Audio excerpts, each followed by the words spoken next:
Hello everyone, एसएसआरएस के इस video में आपका स्वागत है।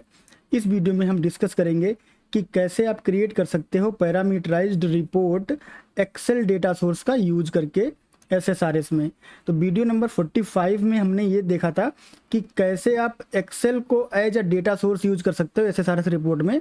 अब इस वीडियो में हम सीखेंगे कि कैसे आप एक्सेल डेटा सोर्स का यूज करके पैरामीटराइज्ड रिपोर्ट जो है वो क्रिएट कर सकते हो। तो इस वीडियो को प्रोसीड करने से पहले वीडियो नंबर 45 आप जरूर से देख लें, क्योंकि उसमें सारी बेसिक चीज़ें हमने जो है वो कवर की हैं। और जब तक आप वीडियो नंबर 45 कवर नहीं कर लेते, आपको ये वीडियो जो है कम्प्लीटली समझ में नहीं आएगा। और अगर आपको इस सीरीज पे वीडियोज पसंद आ रहे हैं, इस चैनल पे वीडियो पसंद आ रहे हैं, तो वीडियो को प्लीज़ लाइक कीजिए और चैनल को सब्सक्राइब कीजिए। और अगर आपको लगता है कि ये वीडियो किसी और के लिए हेल्पफुल हो सकते हैं, तो उनको भी ये वीडियो शेयर कीजिए। सो दैट बीइंग सेड, हम लोग जो है वो स्विच करते हैं विजुअल स्टूडियो पे और क्रिएट करते हैं एक रिपोर्ट। तो राइट क्लिक करेंगे यहाँ पे और ऐड कर देंगे एक न्यू आइटम, और यहाँ से एक रिपोर्ट ऐड कर देंगे। इसको नाम दे देंगे, और इसको नाम जो है हम दे रहे हैं उसको मैं यहाँ पे पेस्ट कर देता हूँ। तो इसका नाम रहेगा parameterized report using Excel data source. ठीक है, तो एक्सेल डेटा सोर्स का यूज करके रिपोर्ट कैसे बनाते हैं ये हम सीख चुके हैं। अभी पैरामीटर कैसे बनाते हैं ये हम सीखेंगे। तो ऐड कर दिया मैंने यहाँ पे। अब ऐड करने के बाद जैसे आपकी नॉर्मल एक रिपोर्ट ओपन होती है हमेशा एसएसआरएस की, वैसे ही ब्लैंक टेम्पलेट ओपन हो गया है। अब इसमें जो है आपको डेटा सोर्स और डेटा सेट जो है वो डिफाइन करने हैं, और उसके बाद में आपको अपनी रिपोर्ट जो है वो बनानी है। तो शुरू कर लेते हैं। यहाँ पे आपको राइट क्लिक करना है और ऐड डेटा सोर्स करना है, और उसके बाद में यहाँ पर इसको आप नाम दे सकते हो। तो मैं इसको नाम दे देता हूँ एक्सेल डेटा सोर्स। ठीक है, इसका नाम आप कुछ भी रख सकते हो आपके हिसाब से, जो भी रिलेवेंट लगे।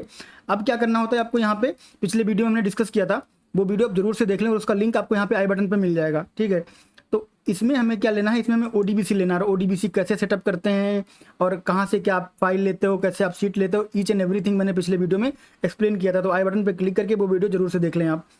अब यहाँ पे क्या करना है, ओडीबीसी आपने लिस्ट में से ले लिया, और उसमें से जो है लेने के बाद आपको यहाँ पे बिल्ड पे क्लिक करना है।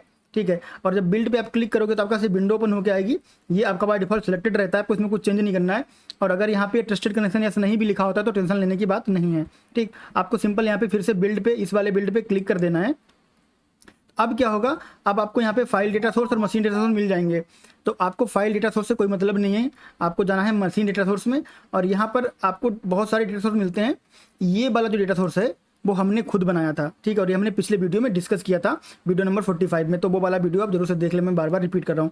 तो ये हमने पिछले वीडियो में सेटअप किया था, हम इसी का यूज करेंगे। और यहाँ पे हमने डिस्क्रिप्शन दिया था connecting Excel to SSRS as a data source. ठीक है, तो इसको आप जो है वो देख लो, समझ लो, और उसके बाद इस वीडियो को प्रोसीड करो। तो यहाँ पे सिलेक्ट कर लिया है मैंने, इसको मैं कर देता हूँ ओके। जब आप ओके करोगे तो आपके पास जो है वो फाइल सेलेक्ट करने का ऑप्शन आता है। तो अगर आप कोई फाइल सेलेक्ट नहीं करते हो तो बाय डिफॉल्ट ये फाइल जो है वो सिलेक्ट रहेगी, क्योंकि यही हमने जब अपना ओडीबीसी कनेक्शन कॉन्फ़िगर किया था तो ये फाइल हमने सेलेक्ट की थी। लेकिन मैंने तभी बोला था कि ये कोई ज़रूरी नहीं है कि आप इसी फाइल के साथ जाओ, आप फाइल चेंज भी कर सकते हो। तो अब हम फाइल चेंज करेंगे इस वीडियो में। ठीक है, तो सबसे पहले हम क्या करेंगे, फाइल टू लोड पे डबल क्लिक कर देंगे, और यहाँ पर हमारी एक फाइल जो है वो रखी हुई है ऑलरेडी, मैंने इसको यहाँ पे रखा हुआ है। ठीक है, ये फाइल टू लोड का फोल्डर है और इसमें मैंने रखा हुआ है। अगर आप पिछले वीडियो को जाएंगे तो पिछले वीडियो में हम लोगों ने जो है वो ये वाली फाइल यूज की थी इस वाले पाथ से। इस बार मैंने पाथ और फाइल दोनों चेंज कर दिया है। ठीक है, तो इस फाइल को हम लोग जो है वो सेलेक्ट कर रहे हैं। तो सेलेक्ट कहाँ से करेंगे, सेलेक्ट हम यहाँ से करेंगे, इस इंटरफेस से। यहाँ पे आपको जो है वो क्लिक कर देना है, और क्लिक करने के बाद आप ओके कर दो। ठीक है, और ओके जब आप कर दोगे तो आपकी ये फाइल जो है वो सिलेक्ट हो जाएगी, जिसको कि हमने सेलेक्ट किया है। और इसकी डिटेल्स जो है वो आपको मिलेंगी। डिटेल्स से पहले आप टेस्ट कनेक्शन कर लो यहाँ पे। तो कनेक्शन आपका सक्सेसफुल हो गया है। अब आप जो है ओके कर दो। जब आप ओके करोगे तो यहाँ पे आपको पूरी डिटेल्स मिल जाएंगी, आपका जो है वो DSN नेम क्या है, और वो जितनी भी डिटेल्स एक्सेल से रिलेटेड रहती हैं वो सारी आपकी यहाँ पे आ जाती हैं। ठीक है, तो अब अगर आप जो है पहला वाला वीडियो और ये वाला वीडियो दोनों तरीके से फॉलो करोगे तो कोई प्रॉब्लम आपको नहीं आने वाली। ठीक, अब मैं कर देता हूँ इसको ओके। तो हमारा सोर्स जो है वो कन्फिगर हो गया है। अब हमें बनाना है डेटा सेट। ठीक है, तो डेटा सेट जो है वो मैं राइट क्लिक कर देता हूँ, यहाँ पे ऐड डेटा सेट कर देता हूँ, और इसका नाम मैं रख देता हूँ एक्सेल डेटा सेट। ठीक है, नाम मतलब आप रख सकते हो अपने हिसाब से, मैं बार बार यही बोलता हूँ, कस्टम नाम रखोगे तो आपको जो है वो ईजी रहेगा, और वो बेस्ट प्रैक्टिस भी होती है कस्टम नाम रखना। ठीक है, तो यहाँ पे रख दिया मैंने। अब यहाँ पे आपको क्वेरी लिखनी होती है, ये पिछले वीडियो में हम डिस्कस कर चुके हैं, बट फिर भी मुझे लिखना पड़ेगा यहाँ पे सेलेक्ट स्टार्ट फ्रॉम, और उसके बाद में आप ब्रैकेट लगाते हो, ब्रैकेट बंद करते हो, और इस ब्रैकेट के अंदर आप लिखते हो सीट वन और फिर लगाते हो डॉलर सिंबल। तो ये जो सीट वन डॉलर सिंबल है ये रिप्रेजेंट करता है आपकी एक्सेल सीट को। तो सीट 2 होगा तो सीट 2 रिप्रेजेंट करेगा, सीट 3 होगा तो सीट 3 रिप्रेजेंट करेगा, सीट ABC होगा तो सीट ABC रिप्रेजेंट करेगा।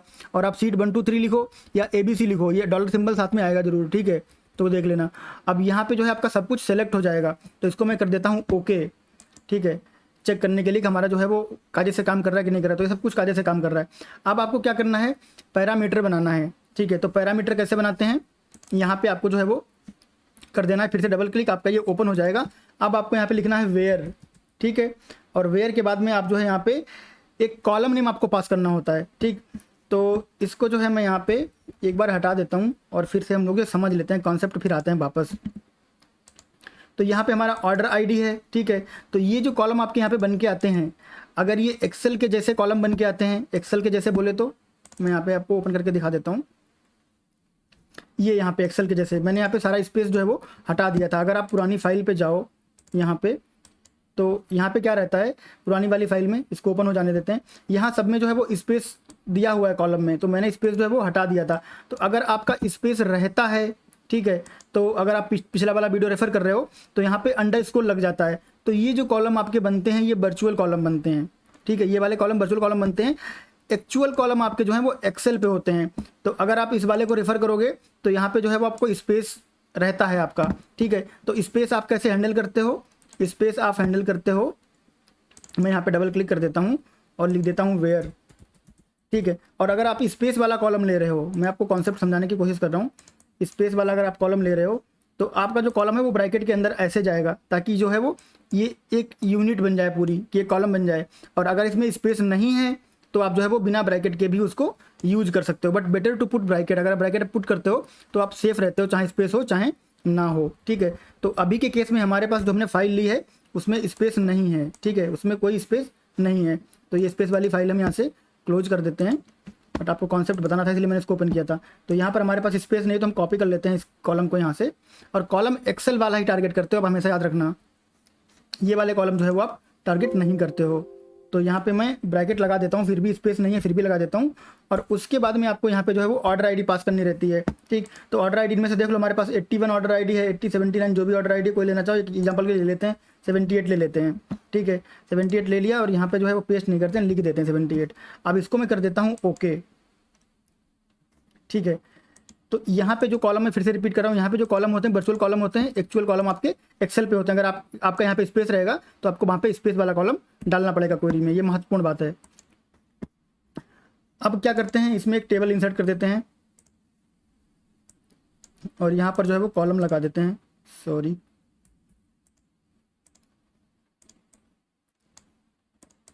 यहाँ पर लगा देते हैं सारे कॉलम।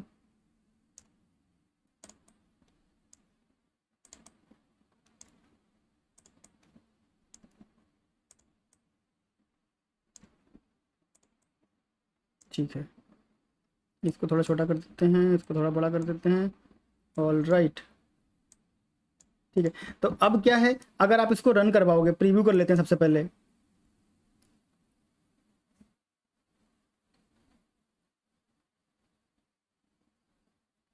तो आपका डेटा 78 के लिए लोड हुआ, ठीक है। तो पैरामीटर कैसे काम करता है ये हमने सीख लिया। अब पैरामीटर को रिपोर्ट पे कैसे लेके आते हैं वो भी जो है सीख लेते हैं। तो यहाँ पर आपको क्या करना होता है, आप फिर से यहाँ पे जाओगे और अब की बार जो है वो एक्चुअल वैल्यू पास करने की बजाय आप जो है प्लेस होल्डर पास कर दो, यानी कि वेरिएबल पास कर दो। उसको प्लेस होल्डर बोलो, वेरिएबल बोलो, जो भी आपको अच्छा लगे वो बोलो। तो यहाँ पे कैसे बनाते हैं, @ और ऑर्डर आईडी, ठीक। तो @ parameter name, variable name, place holder name, whatever, ठीक है। तो ये आपका जो है वो पैरामीटर बन गया। अब इसको कर देते हैं ओके। तो जैसे आप ओके करोगे ये पैरामीटर आपका यहाँ पे जो है वो उठ के आ जाता है। अब इस पैरामीटर को आप वैल्यू कहाँ से दोगे, तो उसके लिए एक और डेटा सेट बनाते हैं। तो राइट क्लिक करेंगे, ऐड डेटा सेट करेंगे और उसके बाद में यहाँ पे नाम रख देंगे इसका ऑर्डर आईडी, ठीक है, क्योंकि हम ऑर्डर आईडी जो है वो ड्रॉप डाउन में पास करने जा रहे हैं अब। तो अब यहाँ से कैसे लाएंगे, यहाँ से फिर से वही रहेगा आपका सेलेक्ट, और इस बार जो है वो हम ऑर्डर आईडी सेलेक्ट करेंगे, ज़्यादा कुछ करेंगे नहीं, क्योंकि हमको ऑर्डर आईडी चाहिए तो स्टार क्यों करें, ठीक है। और डिस्टिंक्ट लगा देते हैं तो डुप्लीकेट रिमूव हो जाएंगे। Select distinct order ID from, और उसके बाद में सीट 1 तो आपका रहेगा ही रहेगा, या जो भी आपका सीट का नाम हो, और फिर डॉलर सिंबल भी रहेगा। ठीक, तो ये क्वेरी क्या करेगी, ये सीट 1 से आपको डिस्टिंक्ट ऑर्डर आईडी ला के दे देगी। ठीक है, डिस्टिंक्ट, हाँ स्पेलिंग वगैरह जो है वो ध्यान में रखनी होती है। ओके कर देते हैं इसको यहाँ पे। तो अगर सब कुछ सही रहेगा तो ऑर्डर आईडी हमारी यहाँ पे जो है वो रिफ्लेक्ट कर गई। अब ये ऑर्डर आईडी की वैल्यू पुल होके आएगी, इसको हम यहाँ पे असाइन कर देंगे। ठीक है, अब असाइन करने के बाद फिर हम इसको प्रीव्यू करेंगे और फिर देखेंगे कि क्या जो है वो चैलेंज आते हैं, नहीं आते हैं, काम करता है नहीं करता, बहुत सारी चीज़ें हम लोग डिस्कस कर लेंगे अभी। तो राइट क्लिक करते हैं। राइट क्लिक करने के बाद में अवेलेबल वैल्यूज़ में आपको जो है वो यहाँ पे आना है और गेट वैल्यू फ्रॉम क्वेरी, क्योंकि हमने क्वेरी लिखी है और क्वेरी हमारी ऑर्डर आईडी की है और उसकी फील्ड का नाम भी ऑर्डर आईडी है और लेवल का नाम भी जो है वो ऑर्डर आईडी है। अब यहाँ पर जो है वो ये आपका नेम जो होता है उसमें स्पेस अलाउ नहीं होता, प्रॉम्प्ट में स्पेस अलाउ होता है। प्रॉम्प्ट क्या होता है, जो आपको दिखता है रिपोर्ट पे। अभी मैं बताता हूँ कि प्रॉम्प्ट क्या होता है। इसको कर देते हैं ओके और करते हैं प्रीव्यू।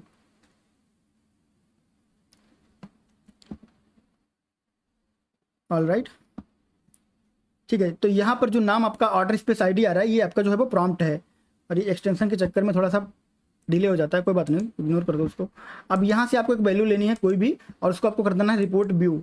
ठीक है, तो क्या हुआ कि हमने सब कुछ सही किया लेकिन फिर भी हमें जो है वो ये बोल रहा है कि फ्यू पैरामीटर्स, आपने जो मतलब पैरामीटर दिया है उसको वैल्यू आपने दी ही नहीं। पैरामीटर तो वहाँ पे है लेकिन उसको जो है वो वैल्यू नहीं मिल रही है। टू फ्यू पैरामीटर एक्सपेक्टेड बन। ठीक, तो क्या हो रहा है यहाँ पे हम लोग समझ लेते हैं। तो जो आपका ODBC वाला डेटा सोर्स है वो इस तरह से डायरेक्ट पैरामीटर जो है वो सपोर्ट नहीं करता है। अगर आप यही चीज़ जो है वो आप OLEDB में करोगे, यानी SQL सर्वर में करोगे, तो आपको कोई प्रॉब्लम नहीं होगी, ऐसे ही काम करेगा, ऐसे हम लोगों ने सीखा है। बट जब हम आते हैं ODBC वाला यूज़ करते हैं एक्सेल के लिए, तो ऐसे जो है ये काम नहीं करता है। अगर आप यहाँ पे व्यू रिपोर्ट करोगे तो ये बोलेगा कि पैरामीटर उसको जो है वो एक्सपेक्टेड है, पैरामीटर आपने दिया ही नहीं, लेकिन हमने दिया, पैरामीटर दिया, उसको वैल्यू भी दी, सब कुछ दिया।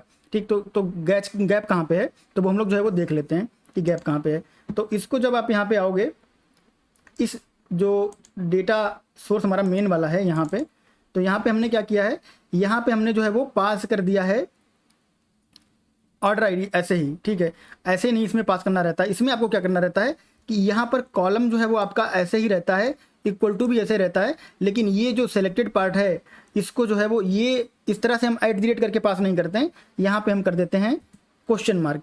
ठीक, अब ये क्वेश्चन मार्क अगर आप SSIS रिलेट करोगे तो आप रिलेट कर पाओगे, क्योंकि उसमें जो है वो पैरामीटर आप क्वेश्चन मार्क से ही पास करते हो और यहाँ पर भी पैरामीटर आपका क्वेश्चन मार्क से पास हो रहा है। ठीक है, तो ये जो है ट्रिक है जब आप एक्सेल को यूज करते हो as a data source parameter बनाने के लिए, तो ये आपको ध्यान रखना होता है। तो अब इसको कर देते हैं ओके और फिर हम लोग जो है वो खेल समझ लेते हैं कि क्या कैसे होता है। ठीक है, तो अब जो है हम इसको करते हैं प्रीव्यू और यहाँ से जो है एक वैल्यू ले लेते हैं और फिर इसको जो है व्यू रिपोर्ट करते हैं। तो 71 का रिकॉर्ड आपको यहाँ पे दिख गया है। ठीक है, अब परफेक्टली फाइन काम कर रहा है ये। उसके बाद में अगर जो है आपको देखोगे 73 का, तो 75 का, तो मतलब अगर एक का काम कर गया तो बाकी सारे का भी काम करेगा ही करेगा, कोई इसमें मतलब डाउट वाली बात नहीं है। ठीक, अब जो है यहाँ पे एक चैलेंज और रहता है, ये मल्टीपल वैल्यू जो आपका ये जो डेटा सोर्स है, डेटा सोर्स यहाँ पे आते हैं पहले, एक मिनट। तो ये जो पैरामीटर है इसके साथ प्रॉब्लम क्या होती है, ये सिंगल वैल्यू ही सिलेक्ट करता है, ये मल्टी वैल्यू सिलेक्ट नहीं करता है। ठीक है, अगर मैं इसको इन कीवर्ड में भी रैप कर दूँ ऐसे करके यहाँ पे, ठीक है, इक्वल टू नहीं लगाता हूँ, इन लगाता हूँ और मैं ये एक्सपेक्ट कर रहा हूँ इससे कि ये जो है मल्टीपल वैल्यू सिलेक्ट करेगा। तो अभी मैं जो है इसको इन में डाल के ओके कर देता हूँ यहाँ पे, और ओके करने के बाद फिर से पहले सिंगल वैल्यू प्रीव्यू कर लेते हैं, फिर मल्टी वैल्यू मैं आपको दिखा दूंगा ताकि आप मल्टी वैल्यू के लिए फालतू में परेशान ना हो। सिंगल वैल्यू आपका इन कीवर्ड में फटाफट काम करेगा। ठीक है, लेकिन जब आप इसको मल्टी वैल्यू बनाने जाओगे तो क्या होगा वो भी आप देख लो। यहाँ पे आते हैं और इसको बोल देते हैं अलाउ मल्टीपल वैल्यूज। ठीक है, और इसको कर देते हैं ओके। तो मल्टी वैल्यू जब अलाउ करते हैं हम तो क्या होता है कि ये जो ड्रॉप डाउन है वो चेकबॉक्स के साथ आता है। यहाँ पे से आप मल्टीपल चेकबॉक्स जो है वो सिलेक्ट करके मल्टीपल वैल्यू पास कर सकते हो इन कीवर्ड में। तो जब आप यहाँ पे व्यू रिपोर्ट करोगे, ठीक है, तो यहाँ पे आपको जो है वो क्लियर मैसेज मिलता है, can not add multi value query parameter to this particular thing. ठीक है, इसको आप मल्टी वैल्यू नहीं बना सकते हो। ठीक है, तो इस चीज़ के लिए आप जो है वो परेशान मत होना कि आप एक्सेल में जो है मल्टी वैल्यू बना रहे हो और बन नहीं रहा, क्योंकि ये सपोर्ट नहीं करता है इसको। तो इसका वर्क अराउंड क्या हो सकता है उस पर मैं रिसर्च कर रहा हूँ, जब इसका वर्क अराउंड मुझे मिल जाएगा तो मैं उसके लिए भी एक वीडियो जो है वो बना दूंगा। बट यहाँ पर जब तक आप जो है वो सिंगल वैल्यू के लिए काम करना चाहते हो, आप परफेक्टली फाइन जो है इसको यूज़ कर सकते हो, और कैसे करते हैं हमने पूरा जो यहाँ पे कवर कर लिया है। ठीक है, तो होपफुली आपको जो है वो बहुत अच्छे से कॉन्सेप्ट समझ में आ गया होगा। और एक बार जाते जाते मैं फिर से रिपीट कर दूं कि जो वीडियो नंबर 45 था जिसमें हमने सीखा था कि कैसे आप एक्सेल डेटा सोर्स बनाते हो, वो जरूर से देखना इससे पहले। ठीक है, और अगर आपको ये वीडियो पसंद आ रहे हैं तो वीडियो को जो लाइक करो, जिसके साथ शेयर करना है, किसी को हेल्पफुल हो सकता है तो उसको शेयर करो, और चैनल को जरूर से सब्सक्राइब करो। ऑल राइट, तो हमारा जो टारगेट था इस वीडियो का वो कंप्लीट हो गया है। तो इस वीडियो को सक्सेसफुली हम यहीं पे कंप्लीट करते हैं। मिलेंगे नेक्स्ट वीडियो में नेक्स्ट टॉपिक के साथ। तब तक के लिए थैंक यू, बाय बाय।